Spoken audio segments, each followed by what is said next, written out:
I figured out how I was going to take my own life.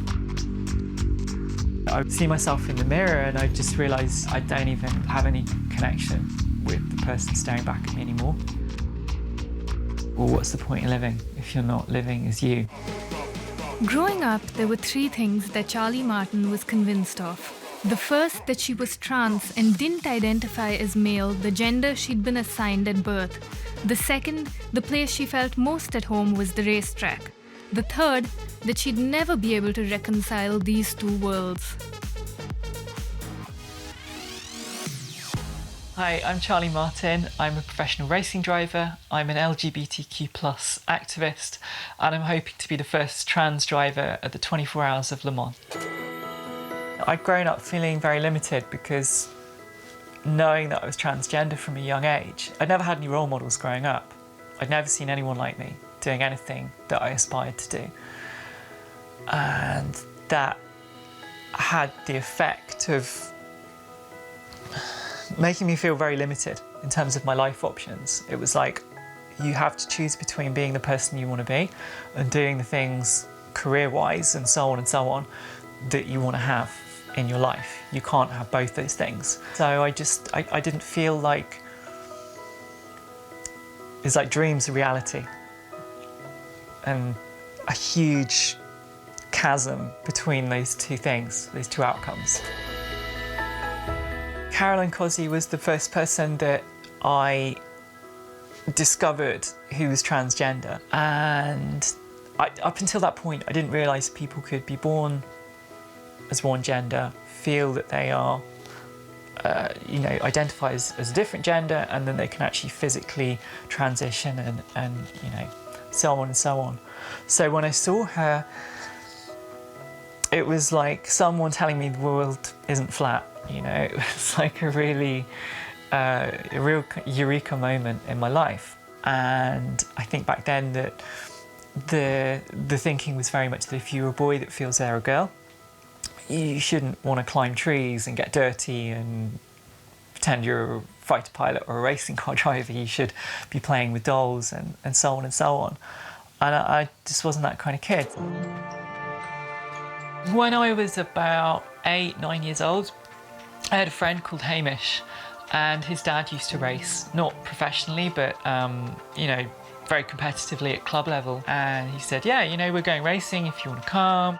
I'd never actually been to a racetrack, and especially being in the paddock with all the cars, being surrounded by all these cars, it's a very kind of intoxicating smell, being in that environment, all the Castrol R and just all the noise, and there was something about it that just lit a real spark of enthusiasm in me.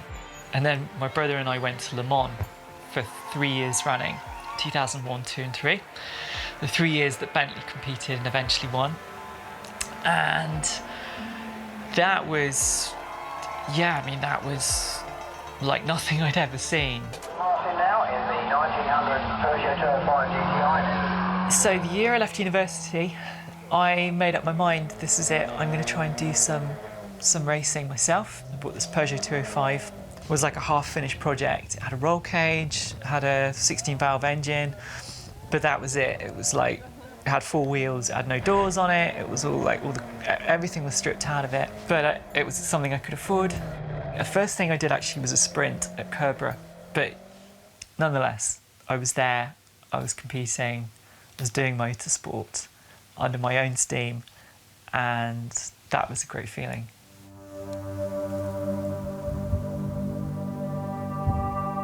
Coming into that period, that's when I was starting to really struggle with my gender identity, and so I'd wake up in the morning and see myself in the mirror, and I just realised, I don't even have any connection with the person staring back at me anymore. Nothing in my life really mattered to me anymore, because it was just like, well, what's the point in living if you're not living as you? I'd figured out how I was going to take my own life, and I couldn't, I was at a point where I just couldn't even function. I could barely get through the day. I was just like breaking down. And I thought to myself, this is wrong, I can't do this. And that was January 2012 that I decided, okay, this is it, I'm going to transition. So transition was the thing that I wanted most in my life. And yet at the same time, it was the scariest thing I could imagine. It was this, it was like this huge mountain that I was terrified of confronting. And I looked at motorsport and I just thought, no one's going to accept me in that space. I'd never seen any LGBTQ plus visibility. And because that was such a happy place for me, I couldn't bear the idea of that being turned around and being a space where I didn't feel welcome and I felt rejected. And so I just thought, well, I'll just give that up. I don't want to do this anymore. Charlie's family and friends convinced her not to give up on racing. 9 months into her medical transition, which involved hormone replacement therapy and surgery, she returned to a racetrack for the first time. Walking into the paddock was like scariest thing I could imagine. I sat in my car, I remember sat in my car in the car park just thinking, well, I don't have to do this. I could just go home. No one ever knows. Fortunately, 7 or 8 of my close friends that I raced with came over, saw me, give me a big hug. They were like, are you coming back racing next year? It's really good to see you. The love I felt from that gesture was a really profound thing. It made a massive impact. In fact, if they hadn't have done that, I wouldn't have gone back the next year.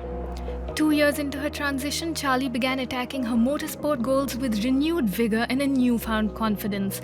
Things began looking up in her career. I'd been through probably the hardest parts of that experience, and I was starting to find confidence and self-belief that I'd never known in my whole life. And I think that had a huge impact, not just on racing, but on so many levels, on just how you think and function. I think a big part of me was kind of locked up inside. It's like living in denial. What is living in denial? It's using physical energy to suppress a major part of your personality, a really intrinsic part of who you are as a person. And when you do that, you're using physical energy. It's tiring. It's mentally fatiguing. It's like having a computer that's really old and slow, and you install a new operating system and you boot it up and it's like, boom, let's go. What do you want to do? Where do you want to go? That's what it felt like to me. I went to France, I did a round of the French Hill Climb Championship, and I won by 3 seconds and I broke the class record by 2 seconds or something, which in hill climb terms it's like a lot. And I mean, I just went there, I wanted to just go and have the experience, and everyone was surprised, me included. Like, where did that come from?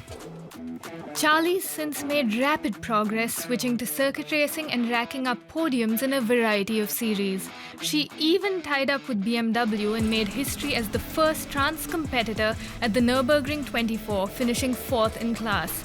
But her burning ambition is to become the first trans racing driver at the 24 Hours of Le Mans.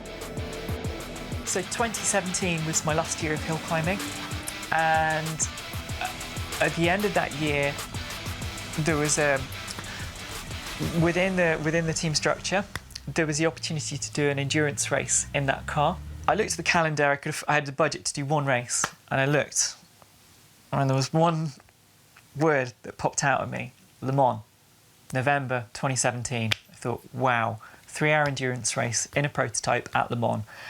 Of course, not the 24-hour course, just the Bugatti circuit, but nonetheless.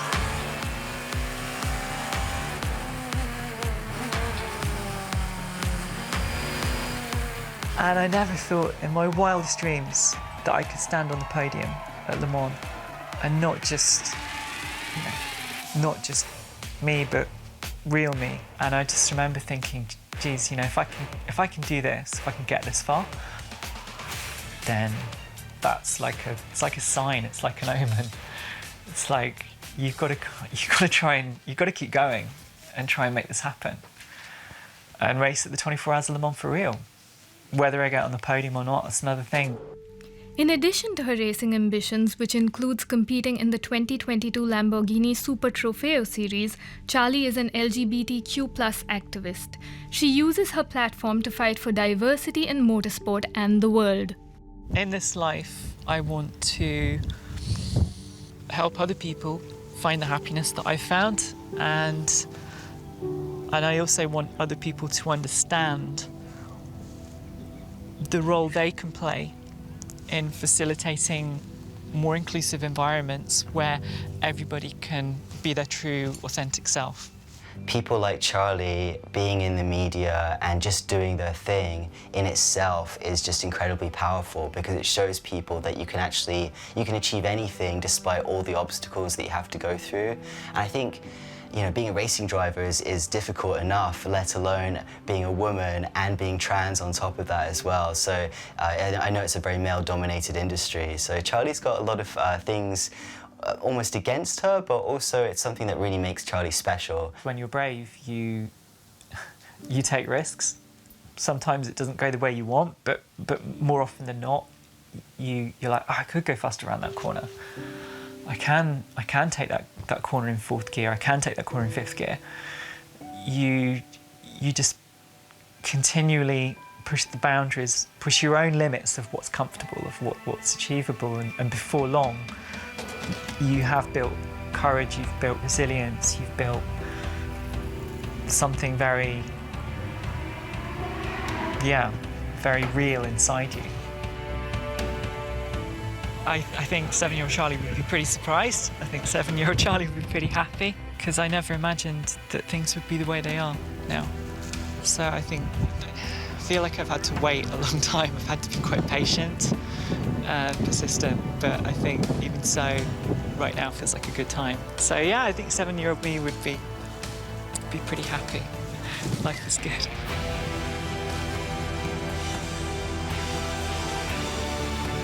For me, a big part of it is believing in possibility. Yeah, if you believe something is possible, you'll give it a go, you'll give it 100%, rather than talk yourself out of it. So I'd always said, this is impossible, I can't do this, this isn't for me.